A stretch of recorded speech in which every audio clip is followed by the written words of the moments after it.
Long ago, a simple drawing of a coastline could cost a man his life, not because it was wrong, but because it was right. Kings locked maps in wooden chests. Sailors swore oaths over them. A map was not just paper, it was power, money, and sometimes survival. The world looked very different when a line on a page could change the fate of a whole kingdom. If you enjoy quiet history like this, share it with someone and tell me, do you use a map on your phone every day, or only when you feel lost?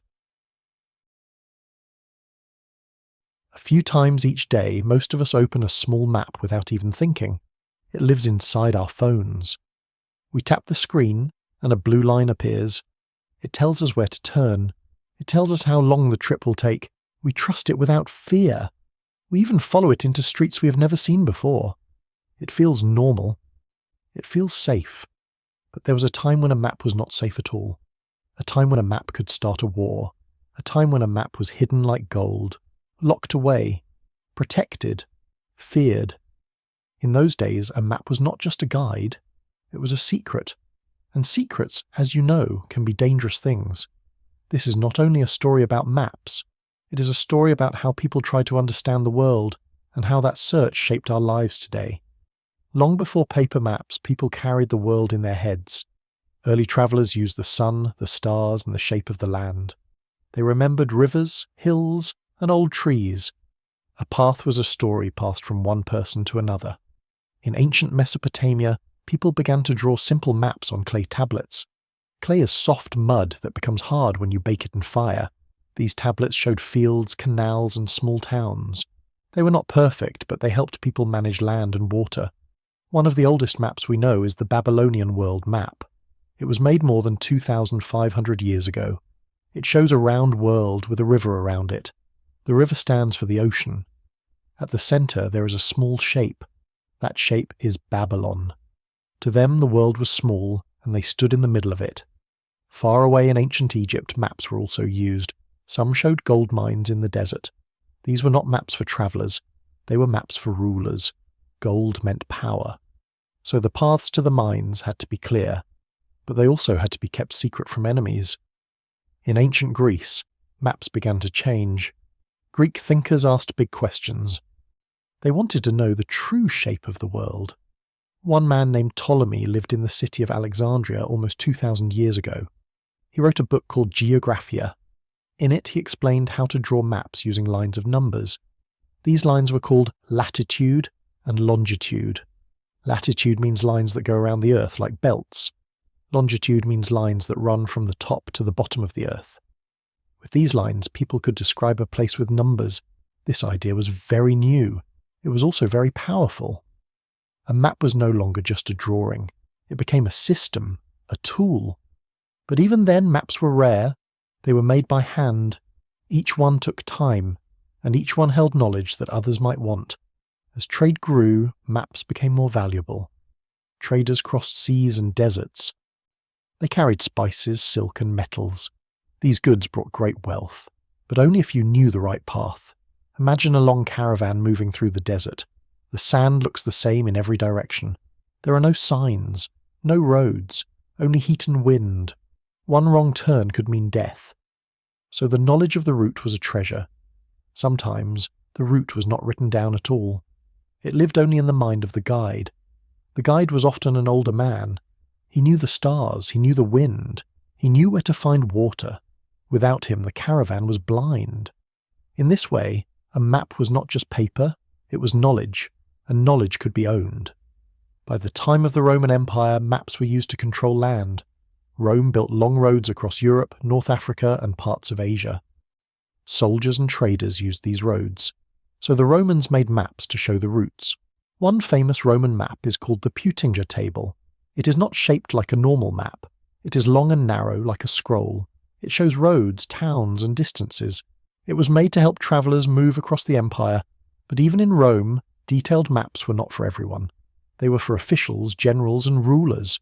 Common people did not need them, or at least that is what the rulers believed. After the fall of Rome, much of this knowledge was lost in Europe. Cities grew quiet, trade slowed down, many old maps disappeared, some were destroyed, some were forgotten in dark rooms. But the story of maps did not end there. It moved east and south. In the Islamic world, scholars studied Old Greek texts.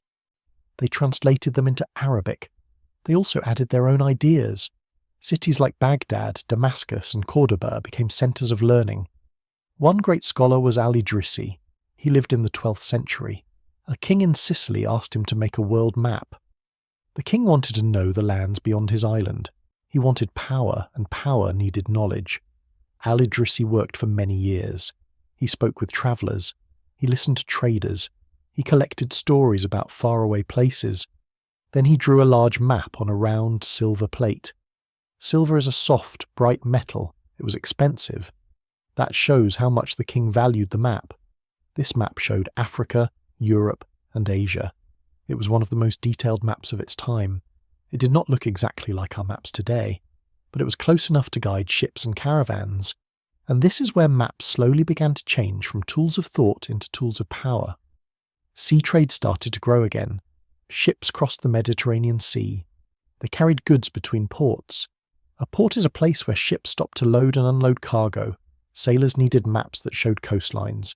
They needed to know where the rocks were, where the shallow water lay, where a storm might push them. So new kinds of maps appeared.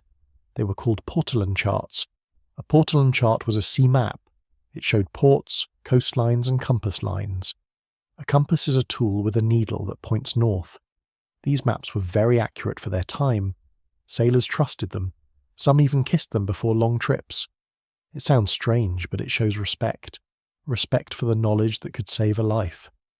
And slowly, rulers began to notice something. A map could show not just where you were. It could show where riches were hiding. It could show new lands, new routes, new chances for wealth. And once rulers understood this, they stopped seeing maps as simple drawings. They began to see them as secrets, secrets that must be guarded.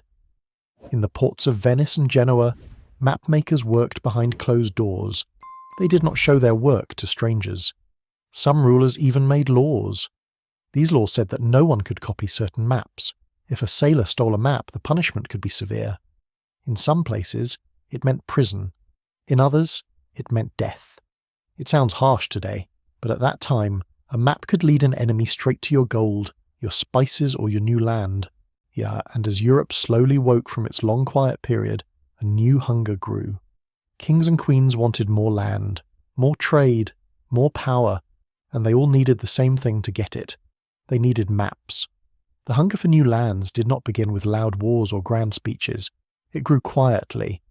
In the late Middle Ages, many European kingdoms were not very rich.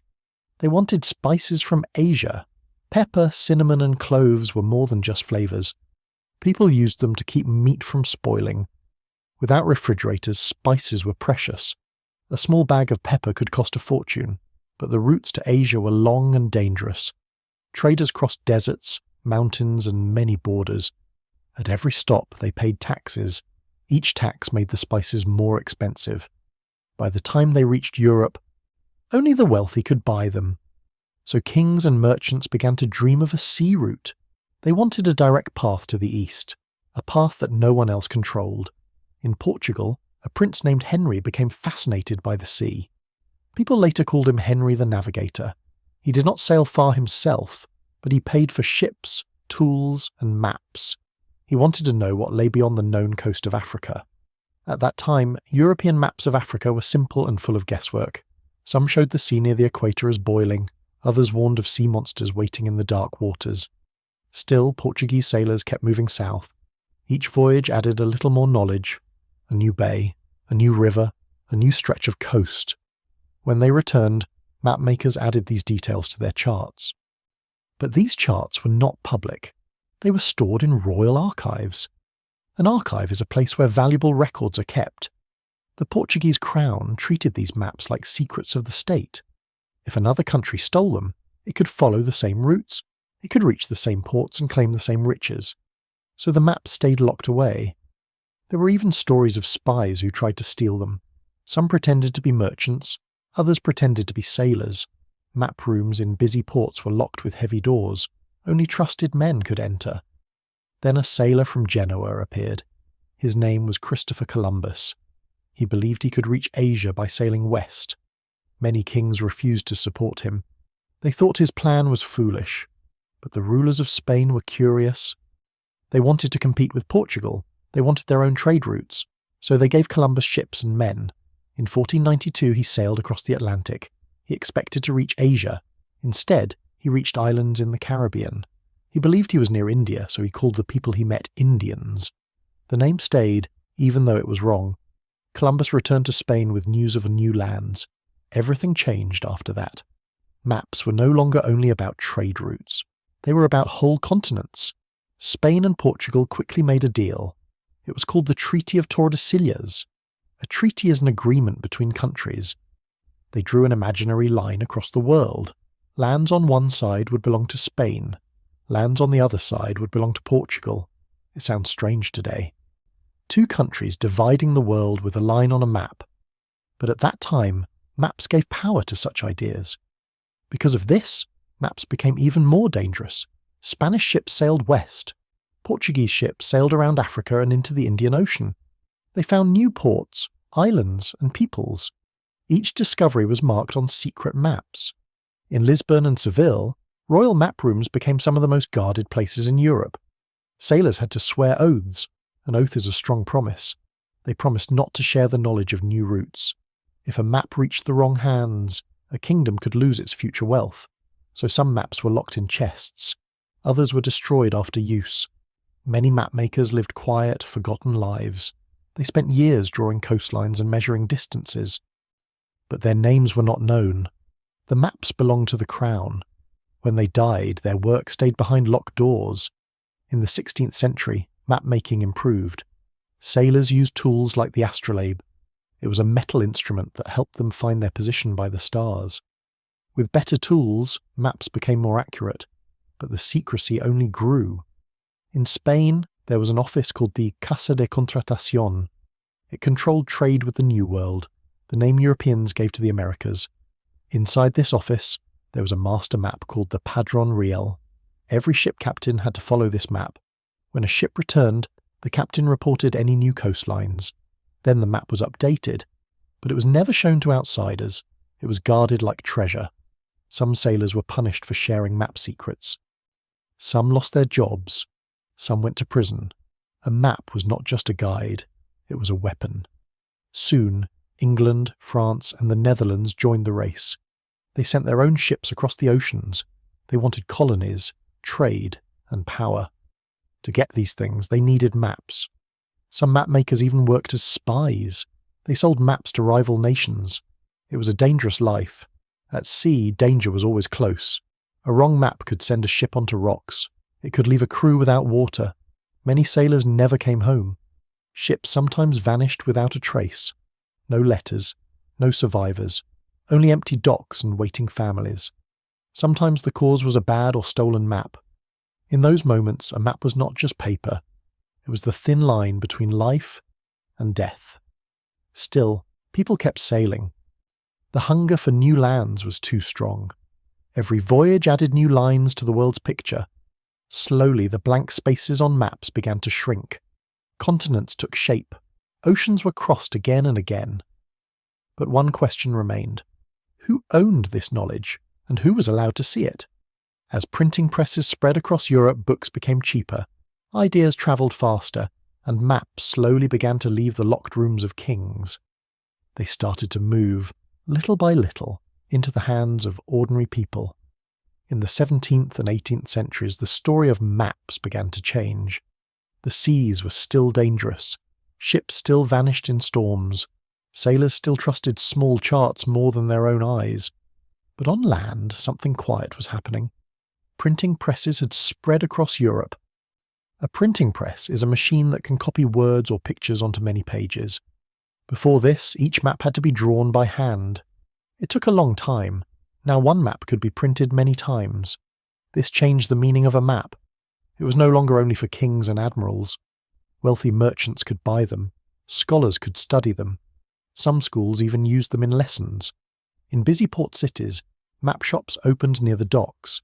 Sailors, traders, and curious travellers walked inside. Large maps covered the walls. Some showed the whole world. People stood and stared at them in silence. They saw lands they would never visit, islands with strange names, rivers that crossed whole continents, snowy mountains and wide deserts. For the first time, many people could see the shape of the world, not as a secret, not as a royal treasure, but as something open. The world began to feel bigger and smaller at the same time. Bigger because people saw how much land and sea existed. Smaller because it all fit on one sheet of paper. Still, maps were not fully free. Empires were growing. Britain, France, Spain, and others fought for land across the globe. Armies marched with maps in their pockets. Naval officers studied charts before battles. During wars, maps became secrets again. A map could show the best road to attack a city. It could show where a river was easy to cross. So military maps were locked away. In the 18th century, many countries began large projects to map their own land. They wanted clear records for taxes, roads and farms. Surveyors walked across fields and hills with special tools. One tool was the theodolite. It looked like a small telescope on a stand. It helped measure angles and distances. These men walked for years. They crossed muddy fields, cold mountains and hot valleys. Sometimes they slept in tents. Sometimes they climbed church towers to take measurements. Their work was slow, but slowly detailed maps of whole countries appeared. These maps helped build roads, railways and cities. They helped farmers understand their land. In the 19th century, maps became part of daily life. Schools used them. Newspapers printed small maps to show battles or new railways. Travellers carried folding maps in their pockets. A folding map was simple. You opened it like a fan. It showed streets, rivers and towns. For the first time, ordinary people could walk through a city without asking for directions. Then came the 20th century. Airplanes flew over mountains and cities. From the sky, cameras took pictures of the land. These photos helped create more accurate maps. During the World Wars, maps once again became deadly secrets. Governments hid them from the public. Soldiers carried special maps that showed enemy positions. A lost map could reveal a whole battle plan. Some soldiers destroyed their maps before capture. They burned them or tore them into pieces. It was not just paper, it was the safety of their friends. After the wars, new technology appeared. Satellites began to circle the Earth. A satellite is a machine that moves around the planet in space. It can take pictures from very high above. With satellites, as maps became more accurate than ever, mountains, rivers, roads and cities could all be seen from space. Then came computers, and later the internet. Maps moved from paper into screens. At first, digital maps were simple. They showed main roads and city names, but they improved quickly. Soon they showed small streets, shops and even traffic. And now you carry a map in your pocket. You step outside. You open your phone. A blue dot appears. That blue dot is you. It shows where you stand on the earth. It follows you as you move. It tells you when to turn and when you will arrive. Think about a sailor from the 1500s. He crossed dark oceans with only stars and a secret chart. He feared storms, pirates and wrong routes. One mistake could end his life. And you can find the nearest cafe in seconds. The world once hid its shape behind locked doors. Today it sits openly in your hand. Maps still hold power. Some places are hidden from the public. Military bases and secret roads are not shown to everyone. The old idea has not disappeared. It has only changed form. But for most of us, the map is no longer a deadly secret. It is a quiet guide. It helps us move through our day. It helps us find new streets and new places. So the next time you open the map on your phone, pause for a moment. Remember the clay tablets of ancient cities, the silver maps of old scholars, the locked rooms of kings, the sailors who trusted fragile charts on dark seas. All those lives helped draw the simple blue line you follow today.